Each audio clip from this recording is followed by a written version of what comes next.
So I'm about to part ways with my beloved garage. We're moving out in 2 weeks. All this stuff is staying with the exception of the TV and the speakers. So fans, lights, griot shelves, Sabre cabinets, the Swiss Tracks flooring, all that stuff is staying. And I made a video a long time ago of a tour of my garage. So what I thought I would do is do sort of a departing tour where you can actually hear, because I have a decent mic now, you can actually hear what I'm saying. So I'm going to take you through the few items, the simple, clean sort of thought process behind the design of this. I'm going to replicate this garage on a much larger scale with much more tech coming up here in the not too distant future at the new place we're moving to. But wanted to take you through some of the things that are in here again, and almost sort of replace the old video that's on the channel. The first thing, which is my favorite thing in the garage, I wanted to talk about the Sabre cabinets. I'd done tons of research. Really, I wanted Lista cabinets, an array that's like this. It's 24 feet wide, is somewhere in the $20,000 to $30,000 range. Same thing with Moduline, which are all aluminum.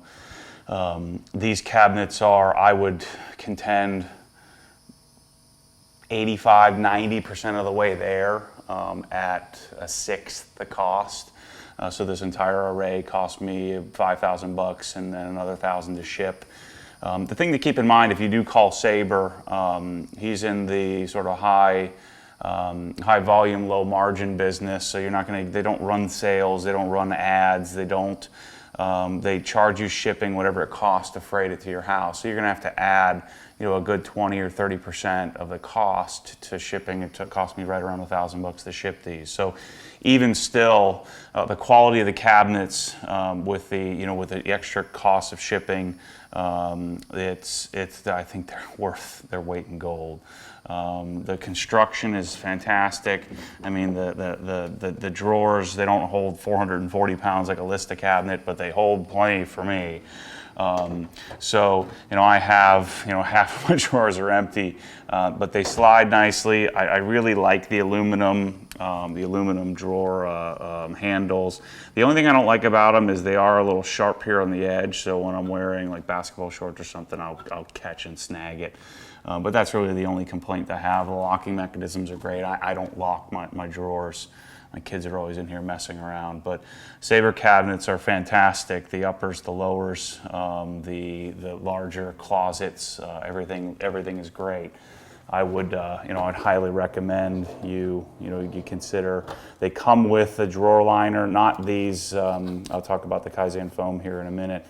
But they come with a regular old. Let me get a little lower here so you can see. They come with a black sort of drawer liner just to keep things from sliding around. Countertops are also Sabre, which he had constructed. So these are plywood, inch and a half, wrapped in stainless steel. The issue with stainless steel is it gets kind of fingerprinty and gets a little scratched, but I just think with the look of my garage, I don't think that wood, like a wood top would look nearly as good. No, it wouldn't look as good. So you kind of take the good with the bad. You get fingerprints and water spots and things like that, and you're constantly having to wipe the stainless steel down to keep it looking decent, versus having wood, which just doesn't fit the style of my garage. Let me show you here's the uppers.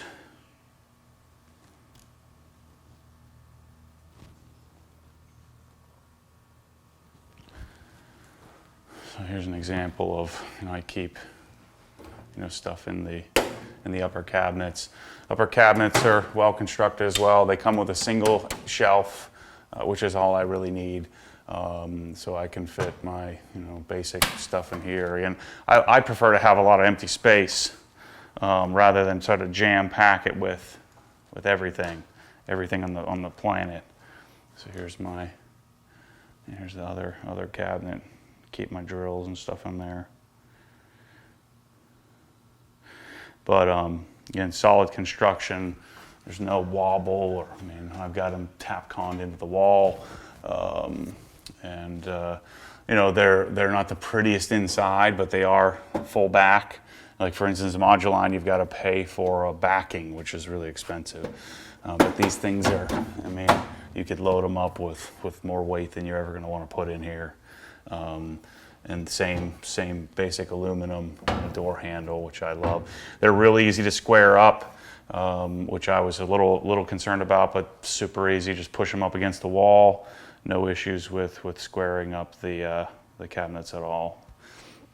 You know, notice I have a little Griot's Garage magnetic paper towel holder in here, just to hide my paper towels.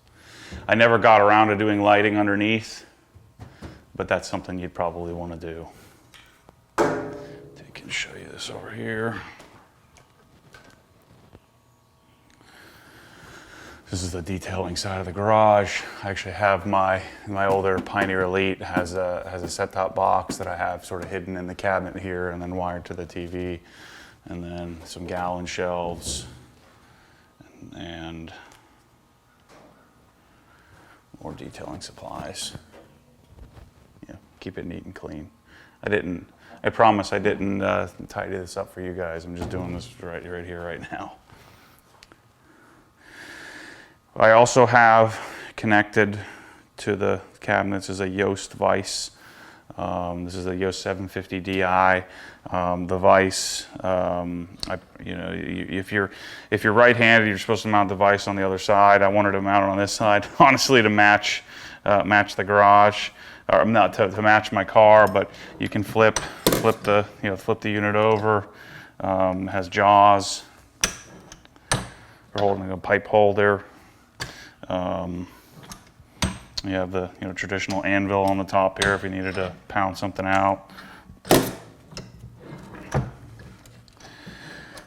And then I'm using, I think, 3/4 inch carriage bolts that just go into the countertop, and this sucker's just not going anywhere.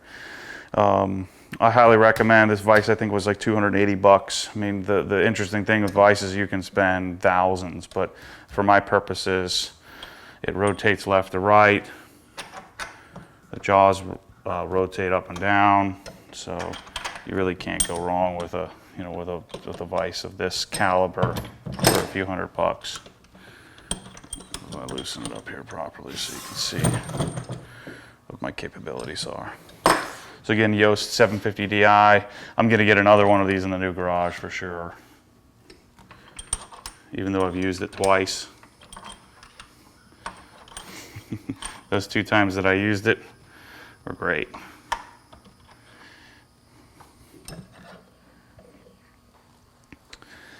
And then let me show you, I'm kind of panning through here. Let me show you the larger. So they make a narrow cabinet and a tall, all right, all the cabinets are, the closets, I guess you could call them, are tall, but these are the wider versions. So this is where I keep my audio, video equipment of Apple TV, just my old time capsule for Apple Airport, a Blu-ray, DirecTV, Monster Power Conditioner, and then a Marantz receiver.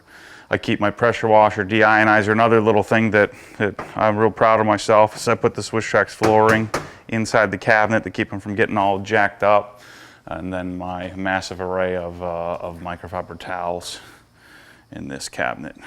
So again, I keep the deionizer, pressure washers outside because I was washing a car. And then I have some new tires sitting up here that I'll be putting on the car here shortly. Normally I wouldn't leave that stuff in the garage, I'd put it in the crawl space. Since we're on this part of the garage, I also have Air King fans. You really want to get, these are the quiet version, oscillating quiet version. I don't oscillate them, I just leave them sit stationary. I had outlets put on up top there, mount right onto the block wall or right onto a stud with some lag bolts. In this case, they're Tapcon lag bolts. And then this is the 24-inch version, so I sort of measured it all out so that I had room for clearance so I could fit these cabinets. So that's another reason why I mounted the cabinets on the ground, so that I could fit the Air King fans properly.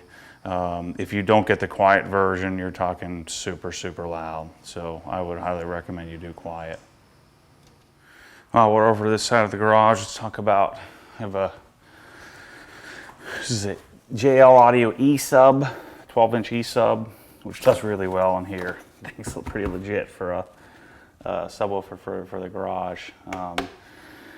So this I have in combination. This connects to the Marantz receiver, so the wires run down and up into the cabinet, and then I have Dyne Audio Excite X12 bookshelf speakers that are right here. It sort of match with the gloss black. And then I'm a big fan of Silk Dome tweeters. Always been a huge fan of Dyne Audio. These would be sort of maybe a step up from entry-level Dyne Audio product. But you know, the classic Dyne Audio mid-range driver, and then tweeter in combination with the sub. And because this is a bigger space, you know, having a sub is really necessary to really make it sound decent. So it sounds really good in here. Pioneer Elite, old school Pioneer Elite plasma. Still can't beat this sucker. This is not a Kuro, so this is pre-Kuro. This is a 2000, roughly 2000, let's see, when did I get this?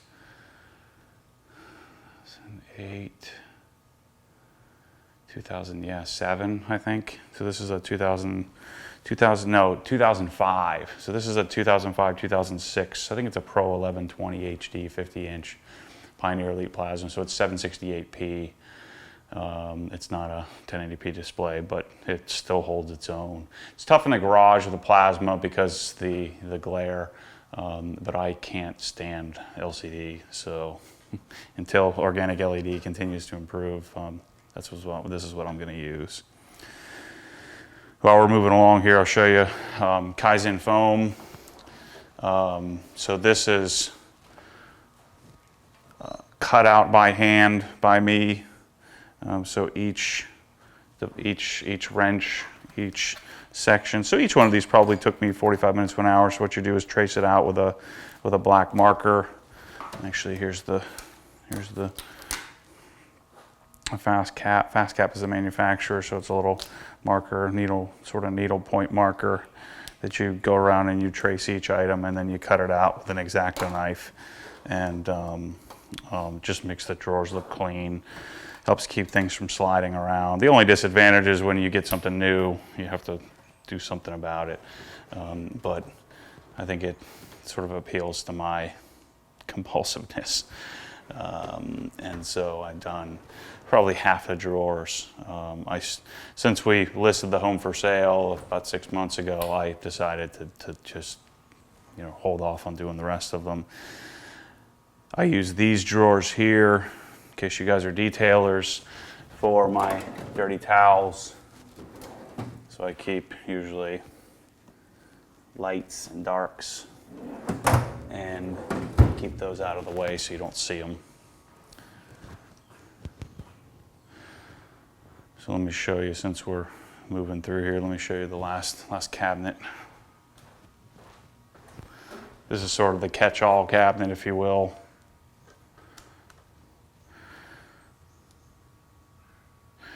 Air King fan.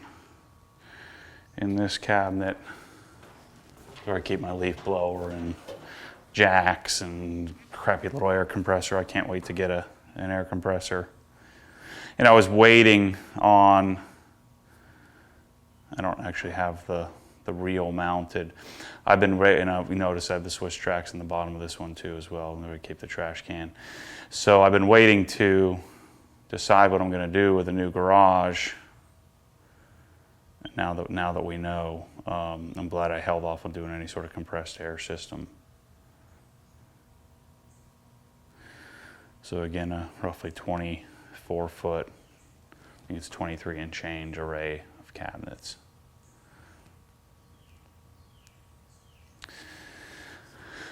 Here are the Griot's Garage shelving unit, or the detailing shelving units. I'm actually working on my own design. These are like the only ones that exist. There's a few companies that do some of this stuff. Notice the top right here. We got my finger right here. Those are Go Rhino. Griot stopped making the gallon shelves. I only had 2 of them, so I found these cheapo Go Rhino ones that just happen to match the red color. I don't like red, especially on the walls. I don't dislike red. I like red cars, but I don't like red shelving. So all of this stuff will be. I think I'm going to design my own version of these sort of bottle racks, bottle shelves. But if you're looking for them, Griot's Garage is the place to get them. They're still really nice. You can't purchase the gallon shelves again. They stopped making those several years ago. Get you a little different angle here.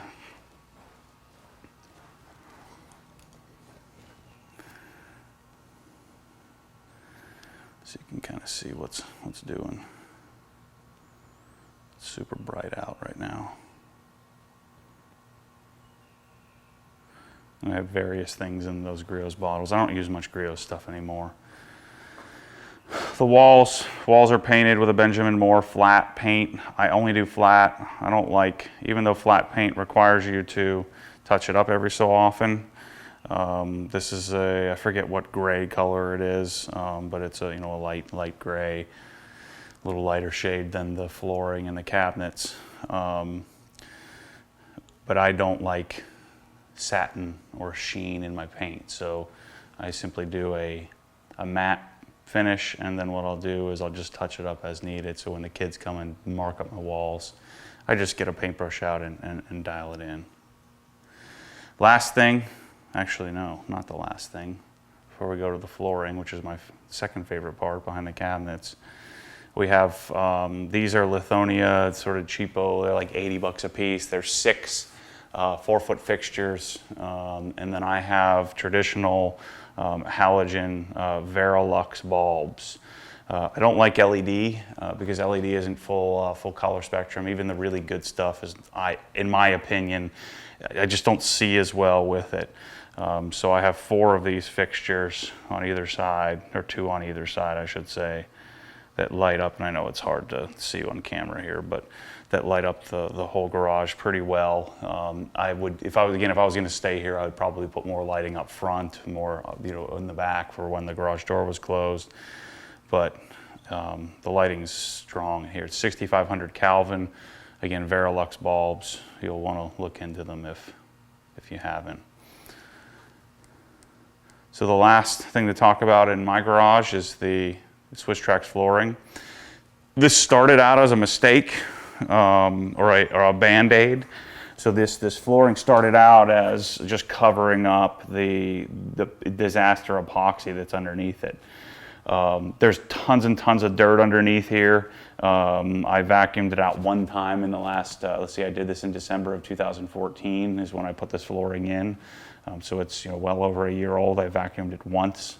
I haven't had the need to pull any. Maybe I pulled 1 or 2 tiles up when I got some oil underneath it. But all I do is grab a pick tool. I can pop any one of these tiles out in 15 or 20 seconds, and it's really, really great.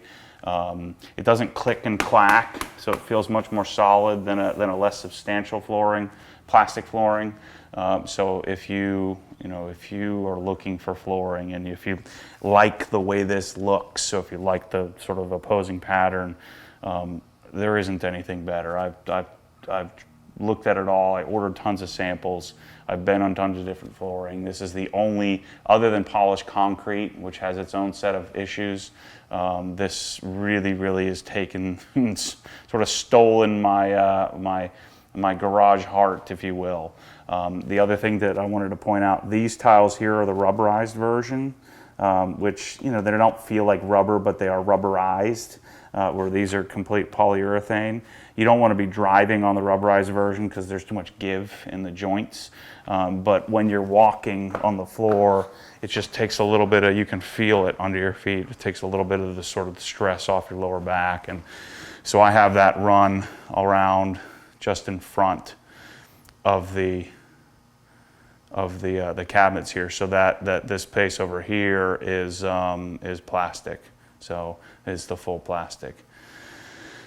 again, I can't stress to you enough how awesome this flooring is. And this was, again, a Band-Aid that turned into an obsession. I love this floor. I'm doing this in my pole barn, and I'm going to be doing it in my 3,000 plus square foot garage that we're working on plans for right now. Again, the flooring is really awesome. Another little sort of last little comment on the flooring. Leaves and stuff as it flies into the garage, leaves will get trapped here. So when I had just the epoxy or just the concrete, the floor, leaves and dirt and stuff naturally would blow all the way to the back. So I felt I was vacuuming the thing out all the time. There's a lot of oak trees with those little tiny annoying leaves that blow around.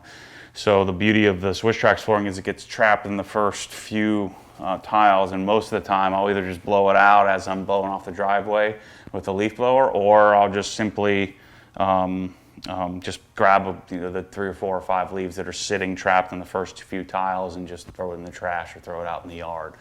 So that's another little tip or another little thing that I could give you if you're trying to get over the hump on plastic flooring. It's really, really cool.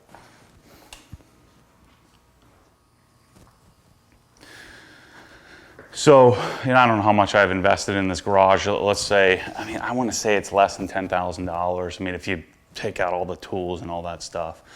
But I love this setup, super clean. Keep in mind, this does take a lot of work to keep it clean because kids are always throwing crap in here. That's what I'm so excited about the new house, because I have a closet, a 20 by roughly 12-foot closet to put all their crap in, so it's not going to touch any of my garage. Plus, my garage is going to be further out. No one's going to want to, my wife and kids aren't going to want to walk out there to get stuff anyway. So this sort of idea of this obsessed garage that I have is, it does take a lot of work. It does take a lot of time to maintain and keep the other kids' crap out of here. But when you do, when I open up the garage door and the awesome, super bright lights, it makes me happy anyway. The anchor of my obsession to cars and all this stuff is really the garage. So I think my obsession is the garage, and then the cars just happen to go in it, and the parts that I get to put on in the garage, the detailing I get to do in it. This was sort of the test run for the build of the dream garage, and I get how fortunate I am to have had this garage. I hope the new people really understand how awesome what they're getting. It was part of the negotiation. I was going to take all this stuff with me and sell it or put it in the new garage, but once they saw it, of course, that was part of the negotiation. They wanted it. So again, I'll put some descriptions in the description of the video. I'll put in, or have somebody put in the what's in the garage, the Swiss Trax flooring, links to the different things. Also go to obsessedgarage.com/garage/garage gear to look up the different gear, like my jacks and some different things. I have to update it with some of my new drills and things like that. But the griot shelves and all that stuff is on there, and of course all the detailing supplies I have on Obsessed Garage as well. Again, thanks for watching. If you sense a little somberness in my voice, that's probably because I am a little sad to give up this sanctuary that I've built. But I'm going through the process in order to build the dream. And actually, for quite some time, until the new garage gets built, I'm not going to have a garage. I have a pole barn that's open, so I'm going to figure out a solution for the GT3. I'm probably going to buy a car capsule just to put the GT3 in, and then the M3 is just going to have to slum it for a little while we're constructing the garage. At least it'll be covered in the pole barn. So stay tuned for what I think is going to be an epic project, and I'd like to take you guys along that journey with me. So despite the somberness in my voice, I am super, super excited about the, the possibility that this new garage is going to be, that the size and scale and what it's going to look like is sort of a 36 years of a compilation of everything I've been dreaming about. So I feel so blessed to be able to do that. But the fun part is sharing this with you guys and bringing you along the journey with me. Thanks for watching. Stay tuned for more crazy.